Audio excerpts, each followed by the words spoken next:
We've got to get ready to mobilize, and we've got to get ready to agitate and irritate until victory is won, but more importantly, until Trump is defeated. Be clear, because you lied in this. Let me tell you which one you lied in. Right here.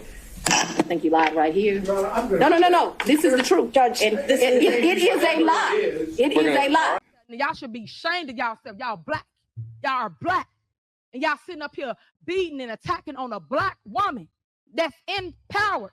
Y'all should be ashamed of yourself. It was the prolific American thinker W.E.B. Du Bois, who I don't always agree with on very much of anything, but who was correct on this, who said that the black race will be saved by its best men. And if we think about the current conversation that has been happening for the past decade or a few decades or so, ever since the ending of the civil rights movement, about the status of black Americans and minority Americans in general in the United States, you would think that examples of minorities succeeding would actually be a positive thing, and they would actually buck some of the perceptions that have been laid upon the American public by both propagandists and ideologically possessed minds who see race in everything and see oppression in everything. But unfortunately, while this is not the case totally, it appears to be the case that those who get the most attention in minority communities, including some of those who are the most successful, happen to be the worst arguments for minority excellence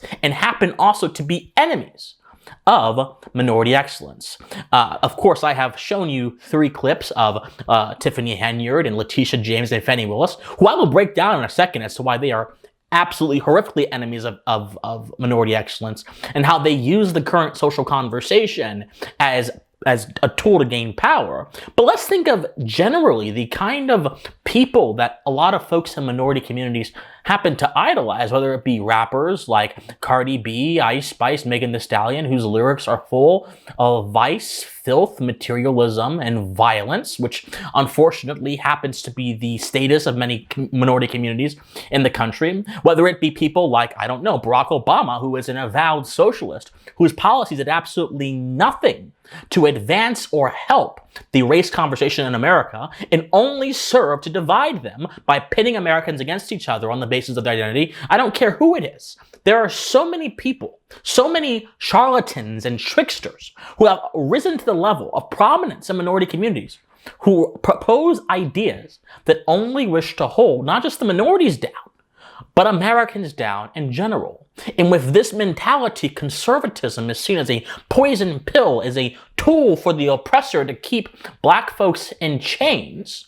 And it's also seen as racist. Whereas progressivism is seen as the necessary tool to uplift minority communities, even though progressives have been enemies of minority progress for decades, whether it be with LBJ's welfarism, which has kept minority communities in a state of perpetual indulgence in chaos, whether it be, I don't care what it is, the fallacy of anti-discrimination laws that have produced this culture of affirmative action, that have de-emphasized merit and emphasized victimhood. I don't care what it is.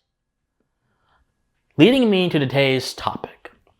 When I look at these 3 women, these were 3 horsemen of minority mediocrity, Tiffany Henyard, Letitia James, and Fannie Willis, I could only think to myself, out of all of the Americans, the great Americans of all races, that deserve to be successful and deserve to have attention, these 3 women unfortunately get attention for all the wrong reasons. And that attention reflects negatively, not just on their own communities, but on America as a whole, because people like this shouldn't have power. These 3 women exemplify everything that is incorrect, that is wrong with the American legal system, with American politics, and the American perception about race in this country, because these 3 women have all used their race in some way, shape, or form to justify corrupt, immoral, and unethical behavior, and then to proceed on that front in the pursuit of their own political offices. Let us begin with Letitia James. Now, Letitia James, the Attorney General of New York. My God, where do I even start with this lady? She has been one of the most partial, corrupt, in my opinion, and just unjust adjudicators of the American legal system that we have seen in recent times. Letitia James's problems, many people will what she's doing President Trump, which I'll address in a second.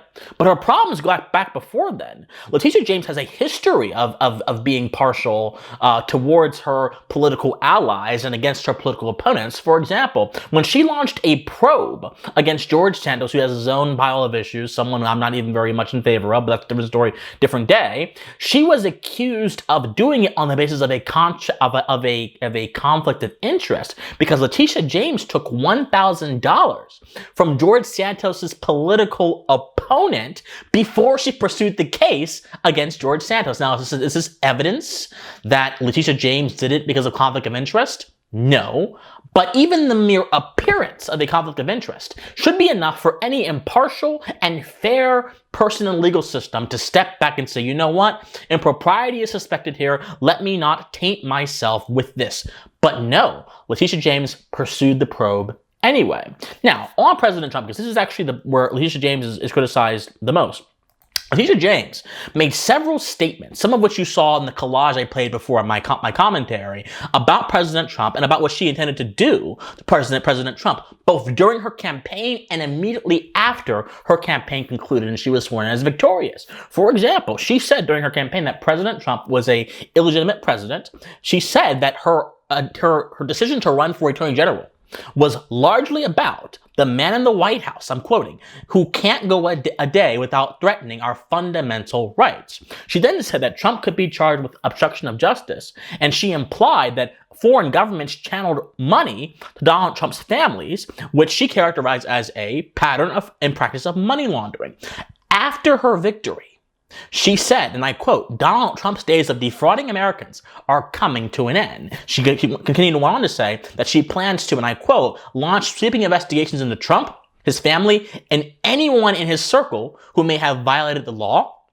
She then said, I quote, we will use every area of the law to investigate President Trump and his business transactions and that of his family as well. She then said also that Robert Mueller was doing a great job, and I quote, I think he's closing into the president and his days are going to be coming to an end shortly. Of course, the Mueller probe came up empty because there was nothing there. There was no Russian collusion between Donald Trump and Russia. That was simply a lie, a rhetorical lie meant to justify. See, propagandists, let me walk you through propaganda for a moment, because this is very important, because most of these influencers won't really tell you about this stuff. They'll just say it's all corruption, but that doesn't actually help you understand and identify this bullshit. So propagandists work this way.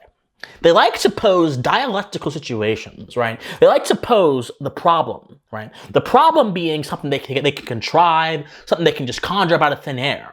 But then the problem will lead to a reaction, and that reaction will prompt several different things to happen. So what was the problem with Donald Trump? Well, the problem they tried to pose was that he was collaborating with Vladimir Putin.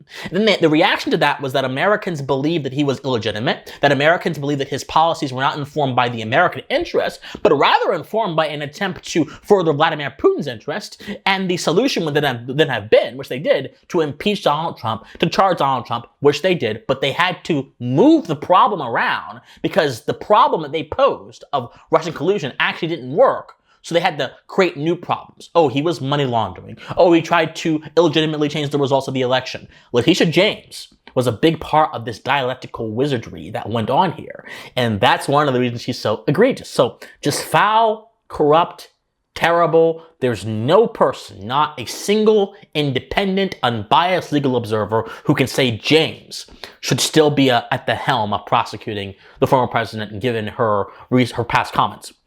Fani Willis. Now, I'll be a little bit more shorter here. Fani Willis is accused, and is basically confirmed, that she let her lover, Nathan Wade, take over a case on a subject matter that which he had no experience whatsoever. And then she also is accused, well, she kind of admitted it in her own way, of using campaign funds to fund her own personal endeavors. And there was a bunch of other things that happened and that were revealed about her mishandling of her position of power and her place as Fulton County District Attorney. And when she was confronted in these issues, she again tried to invoke not only her race, but she tried to just say that everyone else was lying, as I showed you in the collage before. And again, this is the woman prosecuting a very consequential case against one of the most powerful people in the country. And yet here she is using her gender and her race as a bulwark against criticism. Tiffany Henyard. Oh my.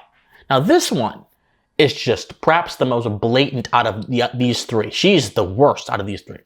Tiffany Henyard is accused, according to FBI probes and lawsuits and claims of people who live in her village town of Dalton, Illinois, which is outside of Chicago. She is accused of funding the police department with extra money to weaponize them against her political foes. She's accused of taking lavish vacations and lavish trips on the taxpayer dollar and not properly bookkeeping them. She is accused of using the licensing system within her city to take away and punish businesses and people in her town who disagree with her. She is accused of doing so much. And as you saw in the collage, she really doesn't have any argument against these accusations except, I'm a black woman. How dare you? How dare you want to bring down another black woman? And so the FBI is investigating her. She is getting a lot of attention because of how blatant and odious her corruption is and how outraged her citizens and Dalton, many of whom are black, feel about her corruption. When I tie these three into a broader context, we kind of go beyond these three as individual persons, because I'm not very interested in focusing on these three as individual persons. I'm interested in focusing on these three within the context of the current thinking around race and society in the American conversation. There are so many people to this day that still believe that black people inherently have barriers in front of them by virtue of their race that prevent them from being excellent, prevent them from being able to strive towards higher heights, prevent them from being able to actually do anything but be victims of some general system that's out to get them. And every time there is a police involved shooting with a black person, this same narrative is drummed up. And yet, when we look at cases of black people who actually are in power, many of us who are skeptical of that narrative, rightfully so, may say, well, look, these people actually made it, didn't they? But when we look at people like Henyard and Willis and James, we have to realize something else is going on here. The thinking around race in America has empowered a group of con artists, scammers, and charlatans, mediocre, terrible people, to use their race as a skin suit to do corruptive behavior without being accurately corrected for their corruptive behavior. Not only that, but think about how we talk about gender in this country. All these three people are women, and both Henyard and Willis have invoked their womanhood as well, or their advocates have also invoked their womanhood to defend them. Think about this. Since the 60s, since the introduction of the lie that the personal is political, which then brought rise to a kind of different character and tone to the second wave feminist movement, which then pitted the genders against each other and assumed that the family was this patriarchal institution that has to be revolutionized and changed by the woman getting control over the man, and so many other different things, which fell into this general category of sort of leftward socialist movements that were trying to change society. The way we've thought about women or gender in general has also changed. And it's also given power to people who wish to will these things against the public interest, against good morals and good principles, and to use them for the purposes of corruption. Perhaps this should also inform us that when we look at the way we talk about these things, we should talk about them in a responsible way, in a way that lends itself to substance and not merely aesthetics, in a way that lends itself to actually looking at an issue and considering its merits, as opposed to looking at an issue and considering the social implications of an issue in reference solely to this abstract idea about someone's gender or someone's race. Because people, if you just consider it in this abstract way, can then use those things as an advantage to do evil things. The way we think about race and gender in this country is indicative of what I call proximity ethics. Essentially, when you view things as right or wrong on the basis of what they are close to, as opposed to on the basis as to what they are.